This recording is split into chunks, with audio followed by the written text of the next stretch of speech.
Like I lost control and I didn't chicken out. Are you sorry for what you did?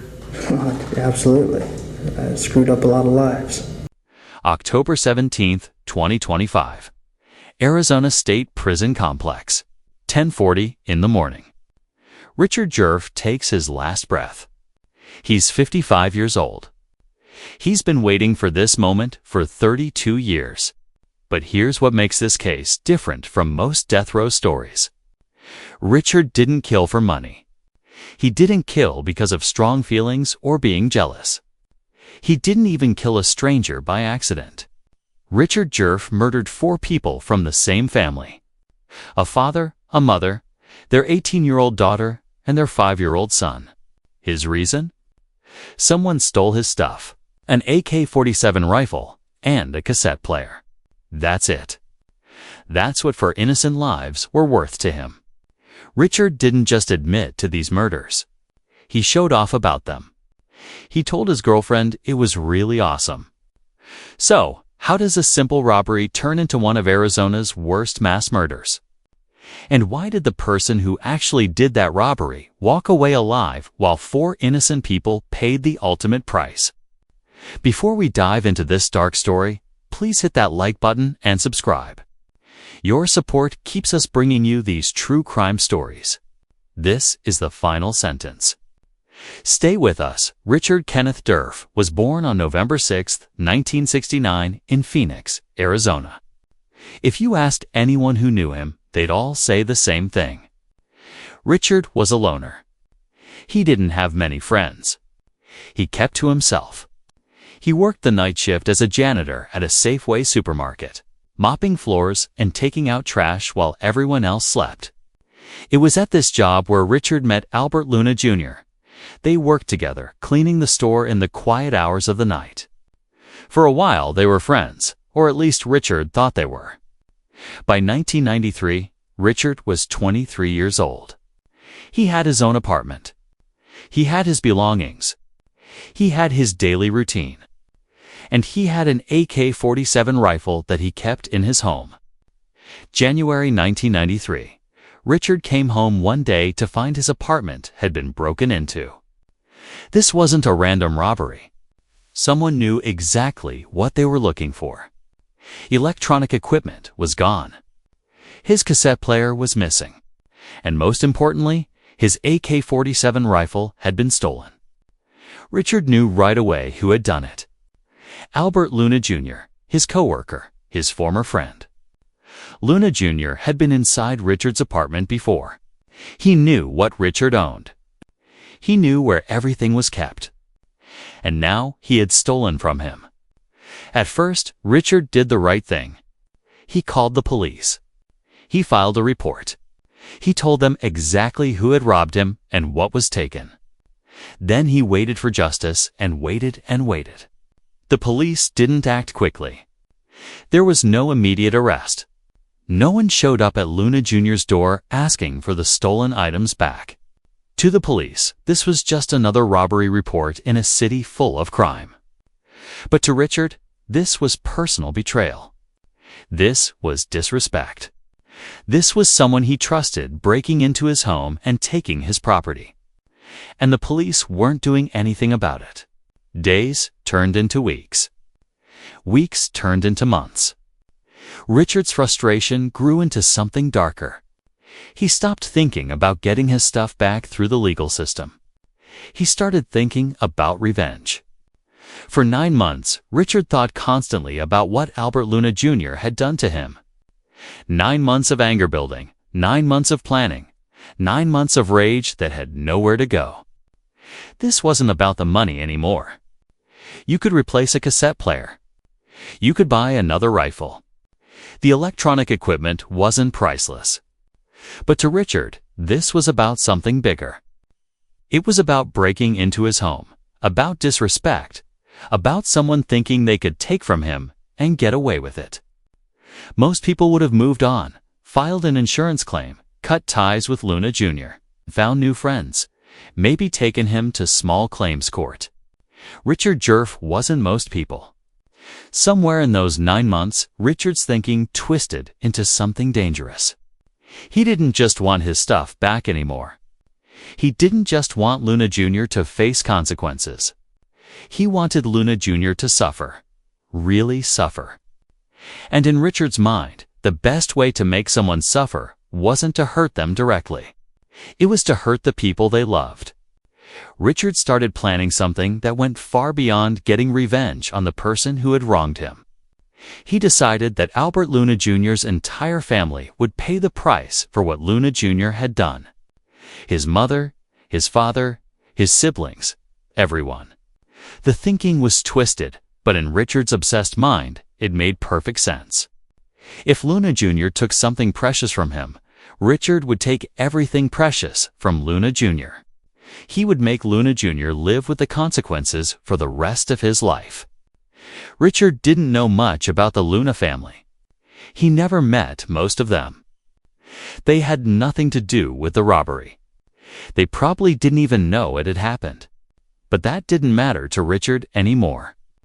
On September 14, 1993, Richard Djerf decided it was time to collect his revenge.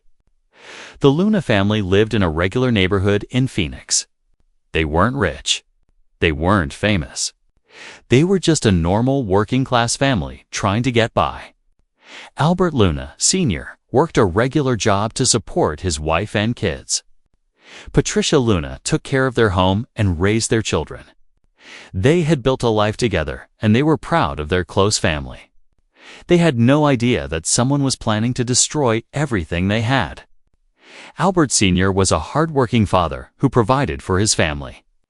Every day he went to work, put in his hours, and came home to the people he loved. On September 14, 1993, he came home at 4 p.m., like he always did. He expected to find his wife cooking dinner, his kids doing homework, the normal sounds of family life. Instead, he walked into a nightmare. Richard Djerf walked up to the Luna family's front door carrying a vase of fake flowers. He looked like someone delivering a gift, maybe a surprise from a friend or family member. Patricia Luna saw him through the window and smiled. Someone was bringing her flowers. She opened the door. Richard pulled out a 9mm Beretta handgun and pointed it directly at her face. Patricia's smile disappeared. Terror took its place. Richard forced his way inside, pushing Patricia back into her own home. He immediately started asking questions. "Where is Albert Jr.? Is he here?" Patricia told him the truth. Albert Jr. wasn't home. He was out. Most people would have left at that point. If your target isn't there, you leave and come back another time. Richard didn't leave. He looked at Patricia. He looked around the house. And he made a decision that would destroy an entire family. He would wait. And while he waited, everyone in this house would pay for what Albert Jr. had done. Richard forced Patricia at gunpoint to start loading electronics from her own home into her car in the garage. He was taking back what he believed he was owed, and then some. TVs, stereos, whatever he wanted. Patricia had no choice but to obey. Then Richard brought Patricia back inside to the kitchen, where 5-year-old Damien was sitting, confused and scared. Richard tied both of them to kitchen chairs using rope and electrical tape.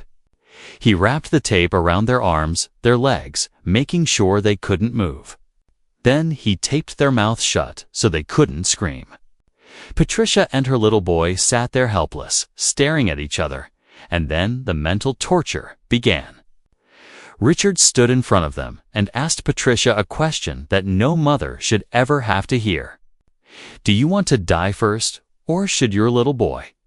He asked her this over and over, making her think about it, making her imagine watching her son die, or making her son watch her die. Hours passed like this. Patricia and Damien tied to chairs, unable to speak, unable to move, waiting in absolute terror for what would happen next. Michelle Luna was 18 years old. She'd been at school all day, probably thinking about homework or plans with friends, or what she'd do that evening. She came home at 2 p.m. expecting a normal afternoon. Instead, she walked into her worst nightmare. Richard grabbed her immediately. He pointed the gun at her and forced her down the hallway to her bedroom. Michelle's mother and little brother watched helplessly from their chairs in the kitchen, unable to scream, unable to warn her, unable to do anything. In Michelle's bedroom, Richard gagged her with tissue paper and tape. He tied her wrists to the bed so she couldn't fight back. Then he took a knife and cut off her clothes. Richard raped her. When he was finished, he stabbed her 3 times in the chest. Then he slit her throat. Michelle Luna became the first member of her family to die that day. She was just 18 years old. Richard walked back to the kitchen where Patricia and Damien were still tied to their chairs. He looked at Patricia and told her exactly what he had just done to her daughter. He told her he had raped Michelle. He told her he had killed her. Patricia couldn't scream because of the tape over her mouth. She couldn't run to her daughter because she was tied to a chair. She couldn't do anything except sit there and process the fact that her oldest child was dead. Damien sat in his chair across from his mother, watching her cry. Not fully understanding what was happening, but knowing it was something terrible. They waited for what would come next. Albert Luna, Sr., finished his work shift and drove home at 4 p.m. just like he did every day. He probably thought about dinner. Maybe he was tired and looking forward to relaxing with his family. He opened his front door, and Richard Djerf was waiting for him with a gun. Richard forced Albert Sr. to crawl on his hands and knees down the hallway to the master bedroom. He made this 47-year-old man crawl like an animal in his own home. In the bedroom, Richard handcuffed Albert Sr. face down on the bed. Then he picked up an aluminum baseball bat and started swinging. He hit Albert Sr. in the back of the head again and again. Blood splattered across the walls, the ceiling, the bed. The room looked like a slaughterhouse. Richard thought Albert Sr. was dead. He removed the handcuffs and used tape to bind his hands and wrists instead. Then Richard walked back to the kitchen and told Patricia her husband was dead too. Richard looked at 5-year-old Damien, still tied to his chair. He grabbed the boy's head and tried to snap his neck, but it didn't work. Damien was still alive. So Richard cut an electrical cord from a lamp. He tried to electrocute the child. That didn't work either. Damien survived both attempts, which meant he had to sit there even longer, terrified, waiting for his death. Back in the master bedroom, something incredible happened. Albert Sr. wasn't dead. Despite having his skull smashed repeatedly with the baseball bat, despite the blood loss, despite everything, he woke up. He found a pocket knife somewhere in the bedroom.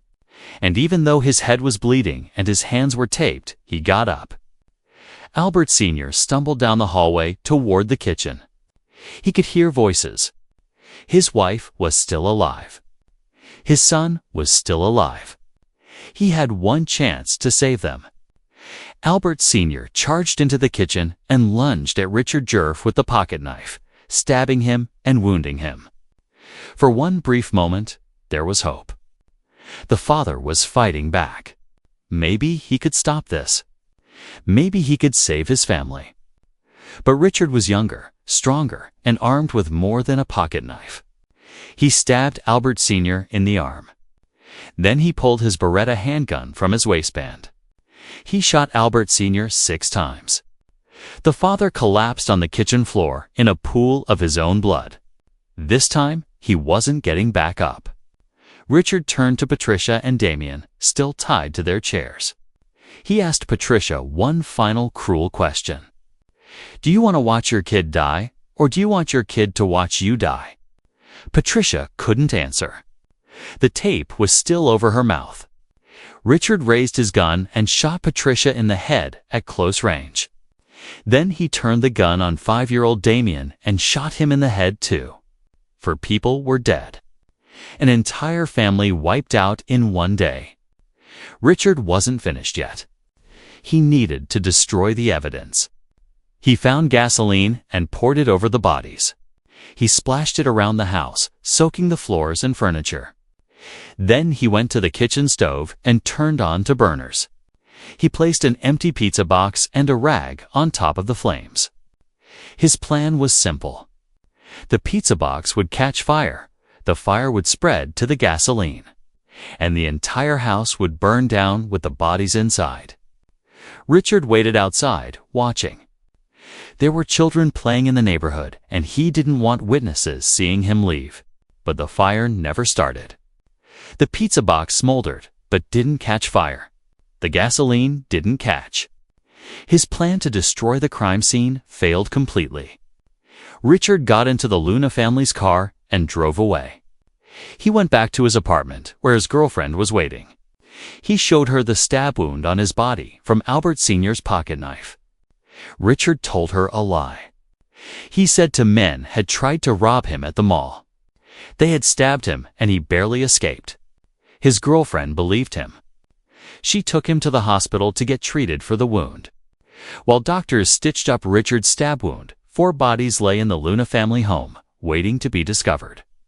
Richard played the victim perfectly. No one at the hospital suspected that the injured man in front of them was actually a mass murderer. 11:45 p.m., almost midnight, Albert Luna Jr. finally came home. He'd been out all day and into the night, unaware that his entire family had been murdered. The moment he opened the front door, he smelled it. Gasoline, strong and overpowering. Something was very wrong. Albert Jr. walked into the kitchen and his world ended. His father was lying on the floor, his head smashed and covered in blood. His mother was tied to a chair, shot in the head, with tape still covering her mouth. His 5-year-old brother, Damien, was tied to another chair across from her, also shot in the head. Albert ran through the house in shock. He found his sister Michelle in her bedroom, dead from stab wounds. Everyone, his entire family, all dead. He ran out of the house and called the police. Officer Ernie Britz was 36 years old and had been with the Phoenix Police Department for 14 years. He'd seen car accidents, shootings, domestic violence, drug overdoses. He thought he'd seen everything. He was wrong. When Britz entered the Luna home, he saw something that would haunt him for the rest of his life. The father laying on the kitchen floor, and his head was all smashed and blood everywhere, Britz later recalled. To the right was the mother sitting in a chair, facing the 5-year-old boy who was sitting in a chair, both taped to the chair, and she had tape on her face. It was horrific. Even experienced detectives who had worked hundreds of murder cases said the Luna home was the worst crime scene they had ever seen. Many officers who responded that night refused to ever be interviewed about what they saw. The images were too disturbing to talk about, even years later. Britz's partner, John, went to check the bedrooms. He found Michelle's body and the evidence of what had been done to her before she died. John came back outside and started dry heaving. He couldn't speak. He wouldn't talk about what he'd seen in that bedroom. That crime scene changed John forever. September 15, 1993, the day after the murders. Richard Djerf sat down with his girlfriend and told her the truth. He didn't confess because he felt guilty. He confessed because he was proud. Richard described the murders in detail. He told her how he'd killed each member of the Luna family. He explained what he'd done to Michelle. Then he said something that showed just how twisted his mind was. It was really awesome, Richard told her. You should have been there. His girlfriend was horrified, but she didn't report it to police. Not yet. Over the next few days, Richard couldn't keep his mouth shut. He bragged about the murders to multiple friends. He described what he'd done like he was talking about a movie he'd seen or a video game he'd played. He showed no remorse, no guilt, only excitement and pride. Finally, one of his friends had heard enough. They went to the police and reported what Richard had been saying. September 18, 1993, 4 days after the murders. Phoenix police showed up with search warrants for Richard's apartment, his car, and his motel room. They found electronics and other items stolen from the Luna household. They found the murder weapons. They found physical evidence that matched the crime scene. They also noticed Richard had a fresh stab wound that matched the defensive injury Albert Sr. had given during his heroic firing sound. Final stand? The evidence was overwhelming. Richard Djerf was arrested and charged with 4 counts of murder. October 29, 1993. Richard was being held in jail without bond, waiting for his trial. He received a Halloween card from someone. Inside the card were small electronic parts. Richard used those parts to create a makeshift weapon. Then he slashed his own wrists trying to kill himself. The attempt failed. Guards found him and got him medical treatment. Richard Djerf would live to face trial for the murder of 4 innocent people. August 16, 1995, nearly 2 years after the murders.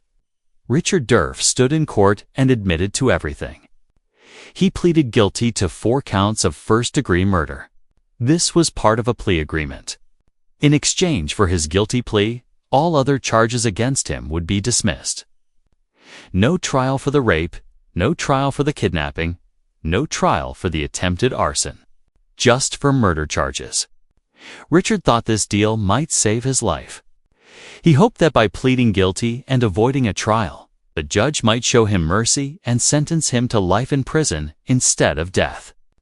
Acting Judge Michael Ryan warned him directly. Even with the plea deal, the death penalty was still very likely. Richard took the deal anyway. May 22, 1996, sentencing day. Judge Ryan handed down 4 death sentences, 1 for each member of the Luna family that Richard had murdered.